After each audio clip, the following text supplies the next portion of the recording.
500,000-ից ավել, 501-502,000 քաղաքացի կենսաթոշակառու, եւ այստեղ խնդիրները բավականին մեծ են, մենք տեղորոշել ենք, բացել ենք համակարգը, կարելի ասել, եւ այստեղ խնդիրներ կան, որոնց շուրջը մենք ձեզ այսօր կներկայացնենք թվական տվյալներ, եւ կարծում եմ առաջին հարցերից մեկը նա է, թե կենսաթոշակառուները որ մասն է զբաղեցնում մեր բնակչության, առաջին, երկրորդը տարածաշրջանային տվյալներ ձեզ կտրամադրենք, երրորդը կփորձենք պատմել, հասկացնել, բարձրաբանել, թե թոշակների 5 անգամ բարձրացման միֆը իշխանական արդյոք հիմնավոր է թե չէ, խոսենք միջին ամսական թոշակների մասին, միջին ամսական աշխատավարձերի զբաղվածության գների ինդեքսի մասին, աղքատության մակարդակի մասին եւ թերսնվածության տարածվածության մասին, որքան եւ որ դա ցավալի է։ Այսպես Հայաստանի Հանրապետությունում թոշակառուների քանակը 2018 թվականին եղել է մոտավորապես բնակչության ընդհանուր թվի 15.6%-ը, հիմա դա կազմում է մոտավորապես բնակչության 16.22%-ը։ Սա նշանակում է, որ մեր ազգը շարունակում է ծերանալ, իհարկե կյանքի տևողությունը ավելացել է, բայց այստեղ մի խնդիր է առաջացել, որ ամեն տարի փաստորեն տասնյակ հազարավոր մարդիկ դառնում են թոշակառու, կենսաթոշակային համակարգի հետ կապված պետության խնդիրները անընդհատ աճում եւ պետությունը պետք է երես չթեքի կենսաթոշակառուներից, կենսաթոշակային համակարգի իրականացնի իրական ռեալ բարեփոխումներ եւ վերջ-վերջո բնակչության մոտավորապես 16% կազմող այդ խավի, շերտի հարցերը պետք է կարգավորեն, իրականացնեն համապարփակ թոշակային բարեփոխումներ։ Գիտեք, խնդիրը այնտեղ է, որ մեր երկրում կա տվյալներ, որոնք ամոթալի տվյալներ են։ Որն է դա։ Այսպես մենք բարձրացրել ենք նվազագույն կենսաթոշակի չափը եւ դա համատել ենք տարածաշրջանային երկրների հետ եւ Հայաստանում, եթե մենք ունենք 36,000 դրամ նվազագույն կենսաթոշակ, որը համարժեք $93 է, ապա Ադրբեջանում այդ թիվը 320 մանաթ է կամ $178, Վրաստանում դա մոտ 400 լարի է կամ $148, իսկ Թուրքիայում 16,671 լիրա է, որը կազմում է մոտավորապես $505։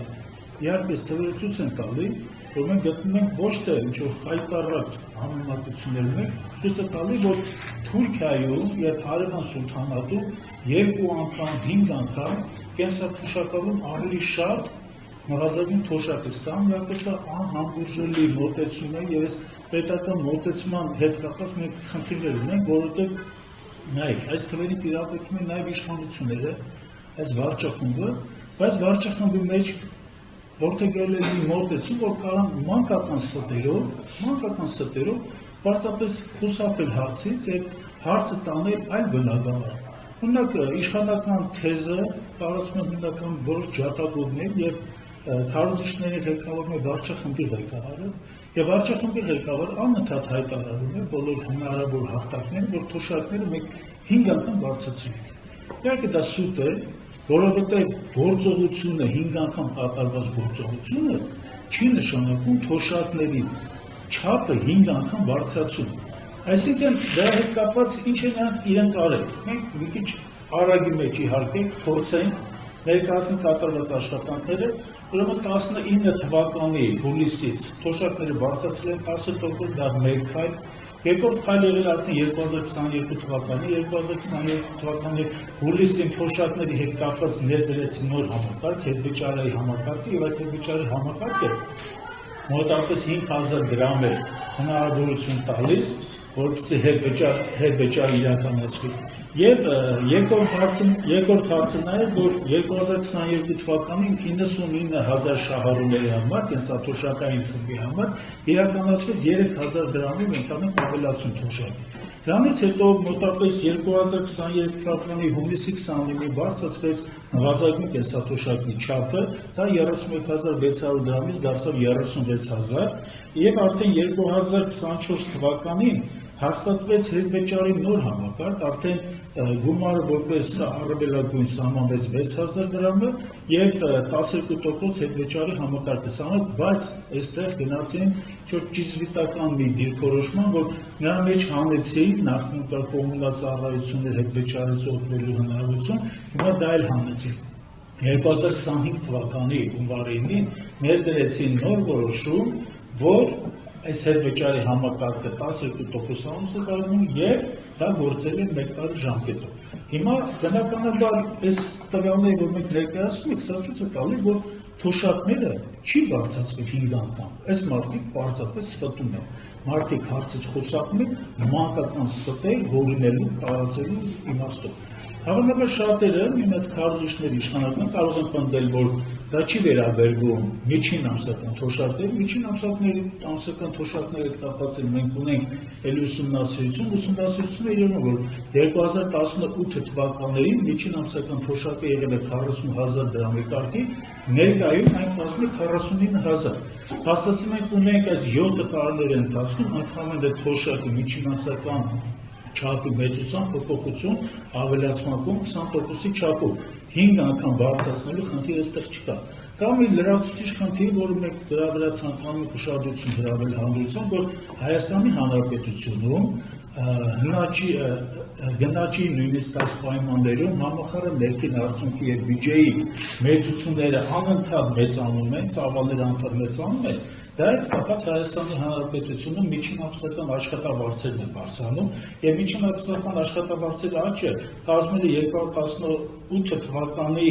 172,000 դրամից ներկայումս անկասում է այս տարվա արդեն հունիսի ամփոփ տվյալներով կազմում է մոտավորապես 296,000, աճը առավել քան 73-74% է,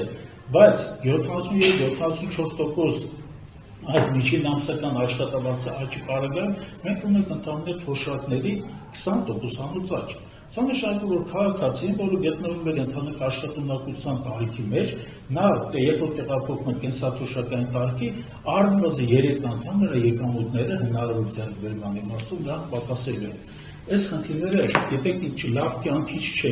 եւ մենք պետք է այստեղ բազմաթիվ խնդիրներ կա, որ պետք է բարձրացնել։ Խնդիրներից մեկը նա է, որ թոշակների հետ կապված մի անտեսանելի թշնամի կա, սպառողական գների ինդեքսն է։ Այս սպառողական գների ինդեքսը չեմ ուզում ձեր ծանրաբեռ տնտեսագիտական բարդ հաշվարկներով, բայց նա խժորում է թոշակների, թոշակառուների այդ հնարավորությունը եւ գնողունակության անկման հետ միասին թոշակառուն նույն գումարի չափով ձեռք է բերում ավելի քիչ ֆիզիկական ապրանքներ եւ ավելի քիչ ծառայություններ։